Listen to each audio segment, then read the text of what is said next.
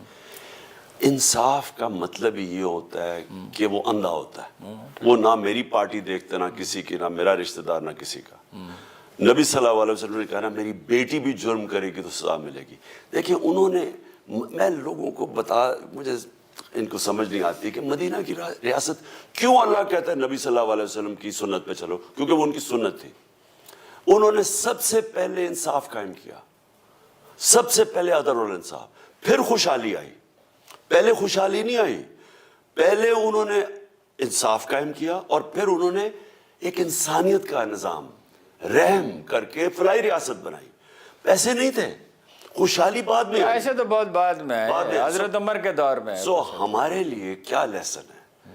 اللہ ہمیں جب کہتا ہے کہ ان کی زندگی سے سیکھو تو ہم کیا اگر ملک میں آپ کی انصاف ہی نہیں ہے, آپ جو مرضی کر لیں, یہ بیکاریوں کی طرح پھرتے رہیں گے بھیک مانگتے ہوئے, کبھی کسی سے کبھی. اور نہیں, مگر آپ کا دیکھیں نا, آدھی قانون میں بلیک ہے اور جو باقی آدھی ہے اس میں بھی آپ کے FBR والے جو ہیں 22,000 میں سے شبر زیدی کہتا ہے کہ 2,000 سے زیادہ 2 آدمی نہیں ہیں, 90% جو ہیں وہ تو کرپٹ ہیں یا نکمے ہیں. تو یہ FBR کا تو آپ نے کبھی ہاتھ ہی نہیں لگایا اس پر. کوئی پلان اب ہے؟ ہماری ریکارڈ کلیکشن ہوئی تھی جب ہم آئے 3 سال میں ڈبل ہو گئے. اس سے بھی زیادہ ہے تو بہت ہی زیادہ. اس سے جتنی آپ نے کی اس سے دگنی ہو سکتی ہے, گریجولی, آف کورس گریجولی ہوگی.